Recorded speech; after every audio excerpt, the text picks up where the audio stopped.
It's early March 2016, and the traditional season is underway for northbound thru hikers on the Appalachian Trail. Amid those starts, some news has developed that might prove to be good news for the AT this year.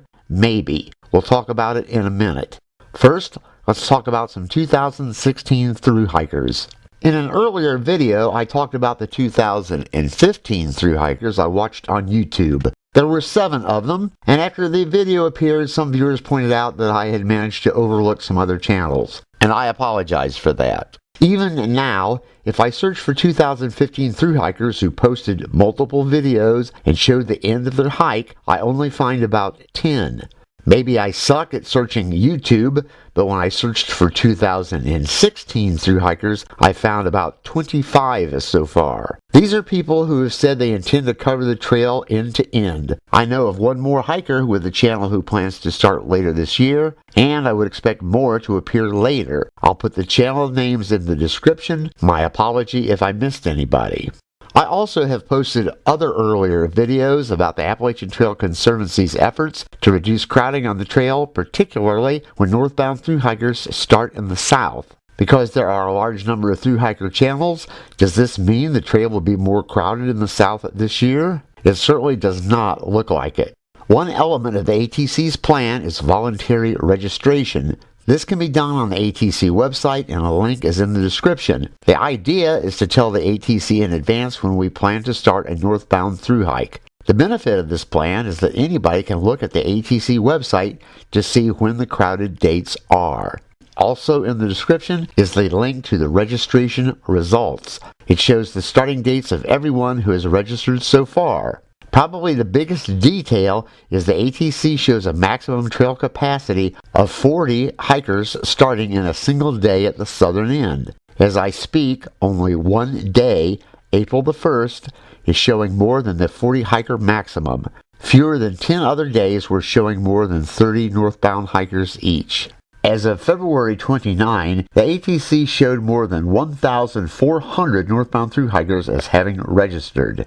More than 700 each were shown for starts at Springer Mountain and Amicalola Falls, and that strikes me as a lot.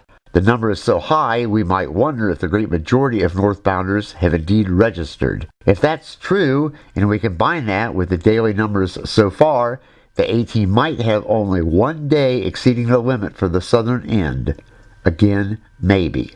It's too early to know if virtually every thru hiker has really registered. It's also too early to know if daily numbers will really be that low or stay that low. But if they do, that would suggest the great majority of thru hikers are responsible enough to answer the ATC's calls for help and cooperation.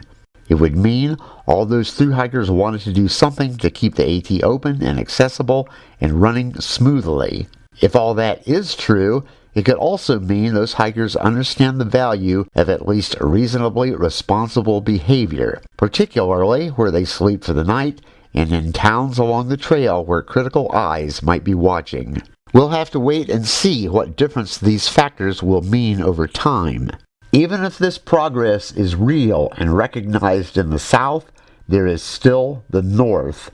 AT thru hikers have had no critic more harsh and demanding than the official administration of Baxter State Park in Maine. The northern end of the AT is in Baxter. For their part, Baxter officials say strict rules are needed to maintain the park's fragile environment and wilderness status. The ATC has made it clear it plans to work on addressing Baxter's concerns. The ATC really has no choice in the matter. It can only protect the AT by working to keep the peace. I understand that for hikers, following Baxter's rules requires inconvenience and effort, probably extra effort. In the link is Baxter's information page for AT hikers. There is a good chance I will find more to say about Baxter in 2016. Before I sign off, I would like to say that 3 of those 2015 hikers on my watch list are still producing frequent videos. I earlier said their channels have fewer views than some other hiking channels. That underscores that these people seriously deserve more views. Please visit these folks. What you will find is impressive. It impresses me. And once again, we are done. A huge, gigantic thank you goes out to my subscribers. If you have not yet subscribed, it would be very much appreciated. And, as always, thanks a million for watching.